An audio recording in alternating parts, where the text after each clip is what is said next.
us to be at a birthday celebration. That's good, that's good. Celebrations, yeah. So the only reason I bring that up is one thing I figured out pretty quickly in practice is that at this point, where if you've had a quick glimpse of your x-rays, if you've had at least an adjustment with me, if I just slow down for like 10 minutes and explain a few things, it just elevates our conversation. It helps you understand your body a little bit more and make sense of what we're trying to accomplish here. So my objective is, because it's very general shared information, anyone who's had x-rays recently, I'll just do it in a small group because frankly it just saves a lot of time and it's more fun for me that way. So we will share nothing personal, it's all just general information, and then privately we can look at your films and talk about it. So you're holding what's called a nerve function chart, and it explains how the nervous system connects with the spine. So, you know, you would have learned in like middle school that the central nervous system is what controls all function in the body. So, thank you. Was I being obvious? That was my fault. I was supposed to give you one when you came in. So the central nervous system controls function. So you remember that's your brain, right? And your spinal cord. So think of your spinal cord. It's the consistency of a big fat wet spaghetti noodle coming off the brainstem and floating in fluid inside of your spine. So this system controls everything, every cell, muscle, tissue, organ, so it's important. It's encased in bone, right? So we have our skull protecting our brain, and we have our spine protecting our spinal cord. So think of the spine as like the house for that part of your nervous system.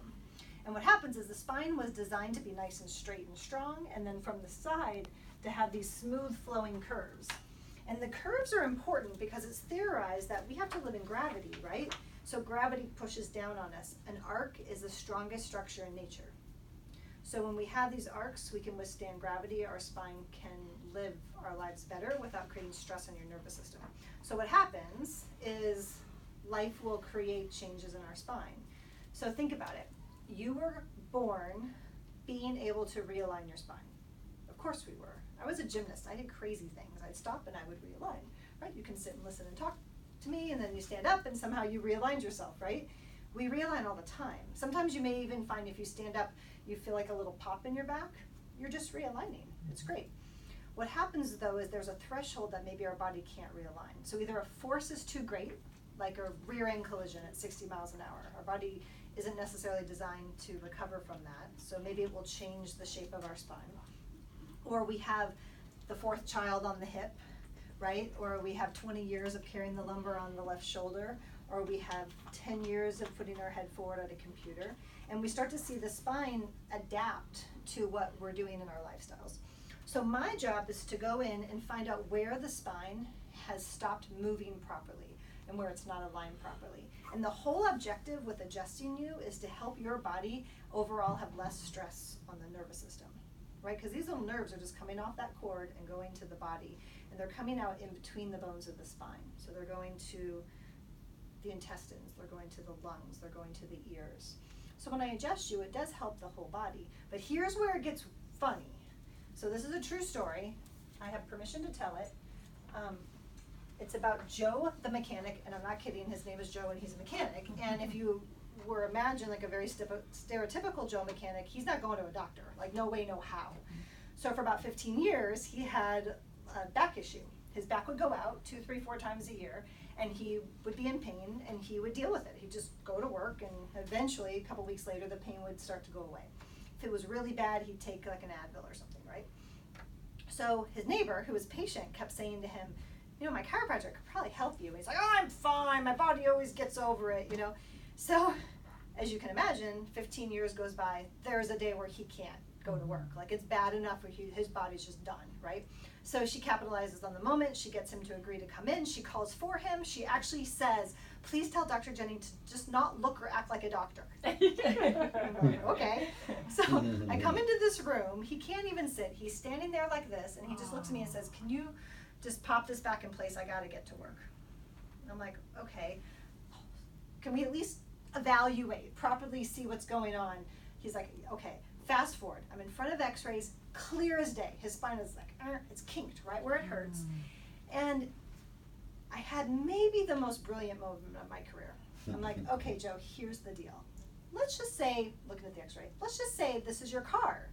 And what you're saying to me is, I don't know what's up with this car, but I always have to like put air in the tires or rotate the tires, and it's a mess. I got a trip. Can you just get some air in the tires for me?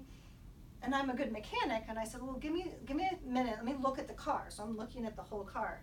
Well, no wonder your alignment's off, your axle's off. That's why your tires aren't wearing evenly. You got to fix this if you ever want to get this under control. It was like ding, ding, ding, ding. He's like, can you fix my axle? I'm like, that's kind of the goal, right? So at that point, he was willing to do whatever I said. So we're seeing him daily just to try to help him get back to work. Oh, God. So he was back to work by the end of that week. Kept coming.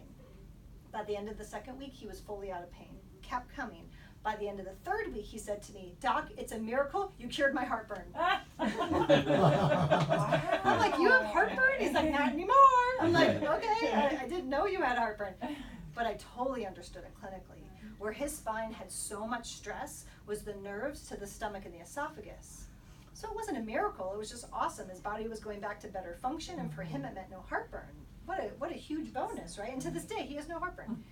Now, if he had said to a buddy with heartburn, oh, go check out my chiropractor, she's got this adjustment for heartburn, and that guy's like, can you fix my heartburn? I'm like, I don't know, maybe I just adjust that guy, maybe he just has a really bad diet, right? And then he leaves and says, chiropractic doesn't work for heartburn.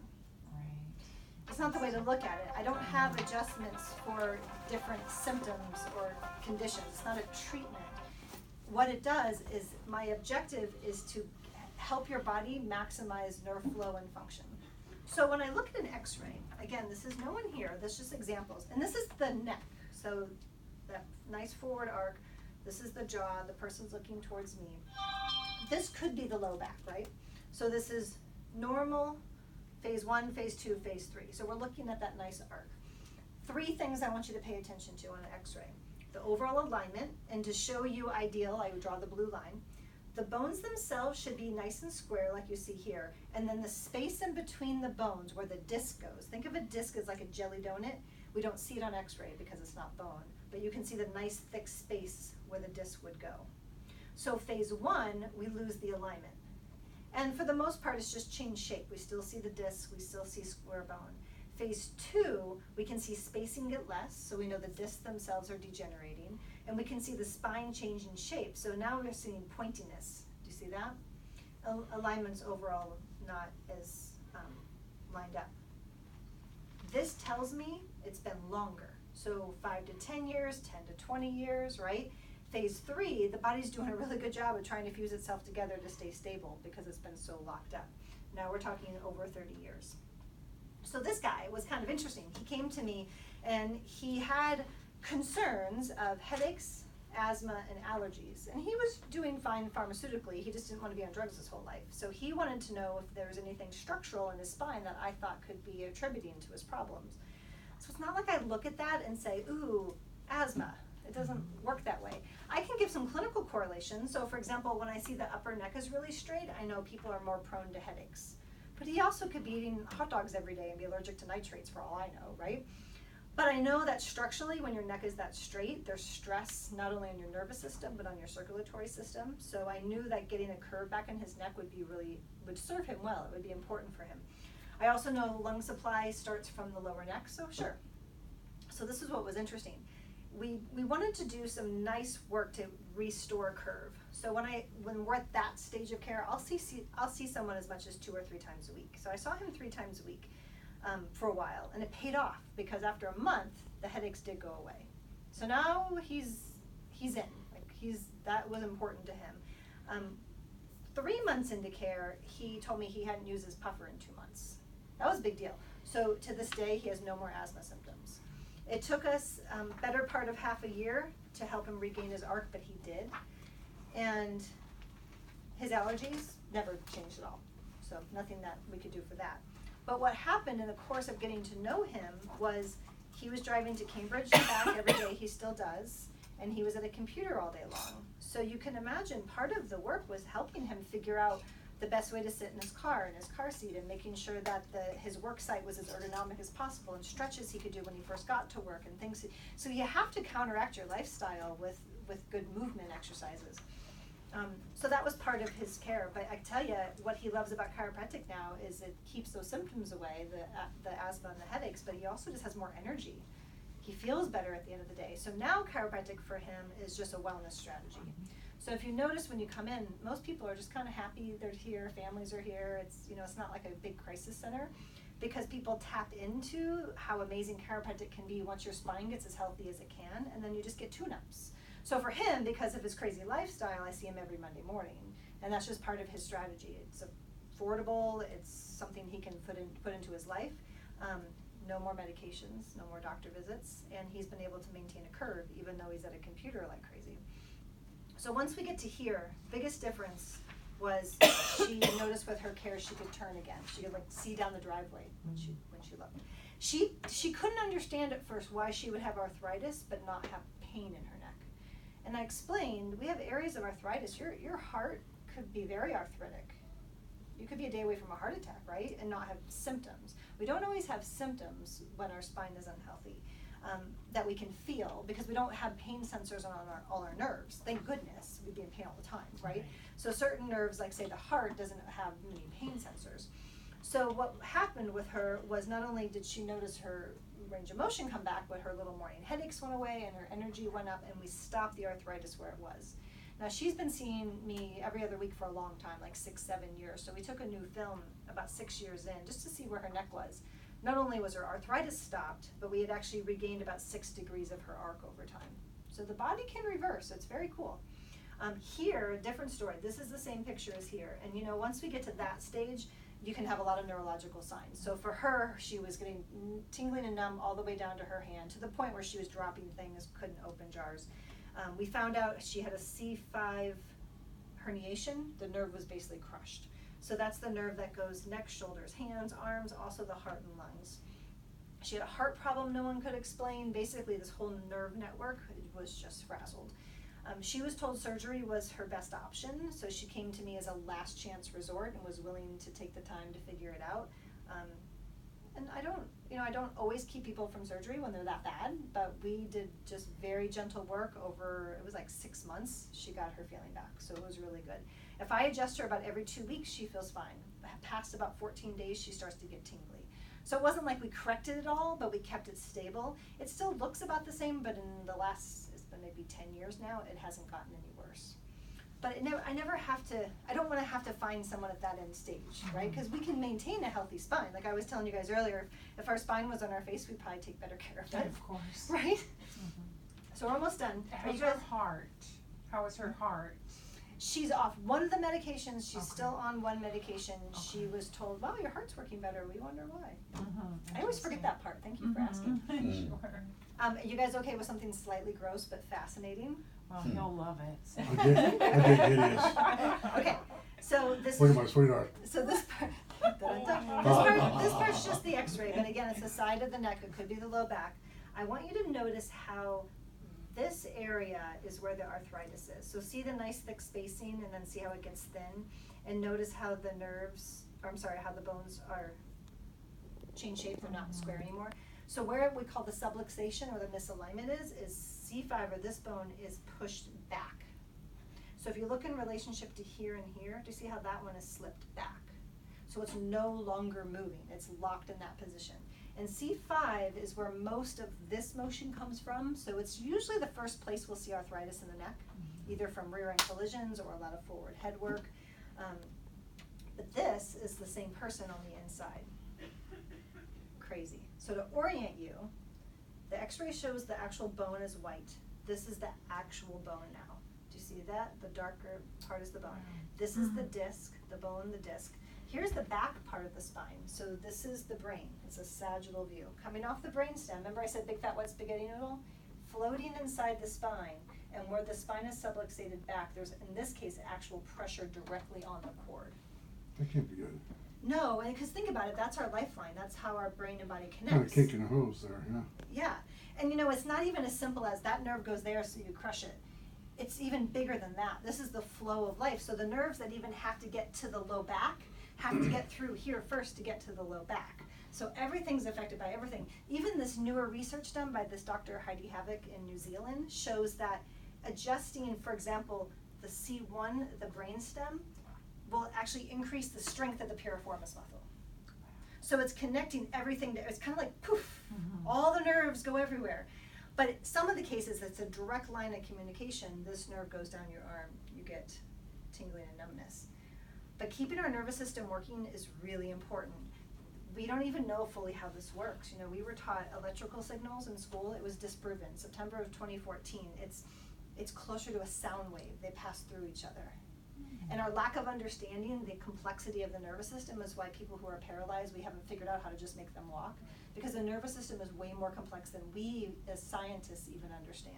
So my job is in no way to mess with it, right? My job is to help your body keep pressure off of it so it can flow. And if you look at this is like the whole doc, can't you just pop it back in place, right? And then I look at an x-ray and it's just arthritic. This is what's going on the inside. So you can see the spinal brainstem part is stretched. You can see multiple areas. And I'm going to give you an analogy. Let's just say this was your mouth. I don't know, maybe somehow your parents gave you a toothbrush when you were little but never really checked to see if you used it. No one gave you floss. No one took you to a dentist. You just didn't have oral hygiene. And then you were, say, 40 years old and you got a toothache. And somebody said, oh, a toothache. You probably want to go to a dentist and they probably want to pull your tooth. And you're like, okay, you're in pain. You show up at the dentist. You're like, doc, can you pull my tooth? And a good dentist is going to say, well, let me check it out. Let's see what's going on. And they would probably look in your mouth and say, and take an x-ray, and then they'd probably say, yeah, we need to pull that tooth. And there's an infection here you really want to deal with. And then that tooth is not far behind. We really should deal with that sooner than, you know what I mean? There'd be this like tooth by tooth education, and here's a toothbrush, and here's how you floss, and this is how often we should clean. And there'd be this whole kind of thing. A whole new world would open up to you, and you'd say, okay, I guess I got to start taking care of my teeth, and this is why I don't want to have, you know what I mean? And there'd be this whole level of education that you can just take home and apply all of it, or you could say, doc, can you just pull the tooth? That's all I can really manage right now. But at least it's your mouth. You would know. I mean, we all take care of our teeth to a different extent. That's the way that I approach spinal care. It's my job to tell you everything that I see and what I think you can do, but also where your responsibility might lie with what you need to do outside the office. So the good thing is nobody looks like this here, okay? So just a few things my team likes me to share with you. The adjustment that we did today, that's about how long it takes for me. Okay. I put a lot of time in figuring out what to do, and there may be days where you want to tell me something going on, or I may want to ask you a question, but you can pretty much assume that you won't be in the office more than 5 to 20 minutes, depending on how busy it is when you come in. But I want you to know that you can always have my time. So what happens is, if you said to me, can I just have a moment of privacy? Absolutely, I'd bring you right back to a room. If you said, I kind of have some things I want to discuss, that might take a while, we can do phone, we can do email. I also have 15 and 30-minute private consultation times blocked off throughout my whole week. There's no charge. All you have to do is walk up to the front desk and say, can I have some private time with her? And we can schedule it. So even if you just want to talk about, you know, a new health concern or something going on in your life, I want you to know you can have that time. But you can plan for the adjustment to be pretty quick, pretty efficient. I like to measure things. So I want to know that if we do any level of care, your body's actually healing. You're not just feeling better. We see the pelvis go level. We see the weight scales balance. Possibly an x-ray down the road if it makes sense to see the structure change. I also know that what creates or perpetuates imbalances still may be things you're doing every day. So I have kind of a process that you'll experience where I'll periodically ask you questions like, tell me about your mattress, tell me about your pillow. You have a computer, what's it like? What's going on with that? I'll be looking at the bottom of your shoes to see if they're worn. And that's just on the structural level. So there's a process there. You can speed up that process if you sign up for my Get Better Faster workshop. It's every 5 to 6 weeks. I have one October 25th. It's only 45 minutes on a Thursday night. And if you sign up in advance, I will take the time to create custom exercises for you based on your spine to do at home, and I will teach them to you that night. So it's a very small group. I take the time to show you some things to do at home. Really valuable, really, really valuable. People love them. And then just to give you a very fast overview of the center, I am the owner of the center. I do most of the adjusting. I have Dr. Lauren helping me out for the next couple months. She's here to help as well. You can always see me by choice. If you'd like to see Dr. Lauren, she's available as well. I also do some nutritional stuff, like some cleanses that you can sign up for, but for the most part, I just run the center. I have a Pilates instructor, Sherry. I have Becky, who does emotional freedom technique. It's a tapping technique, really cool stuff. We have 3 therapists, one does craniosacral, the other two do everything from traditional massage to Thai foot massage to orthopedic massage. They're amazing. I coordinate with them, so if you want to see a therapist, I will meet with them with your permission, show them your films, talk about what I think they should do. We have a yoga class for beginners, especially people with back pain. It's on Tuesday nights, really good, with Heather. Holistic Moms Network meets here once a month, and I feel like I'm forgetting something, but there's more. I have a newsletter, you'll read about it. And these are our hours. So what I'm gonna do is, Jack and Kathy, you guys are gonna come with me. We're gonna go in the room next door. I have your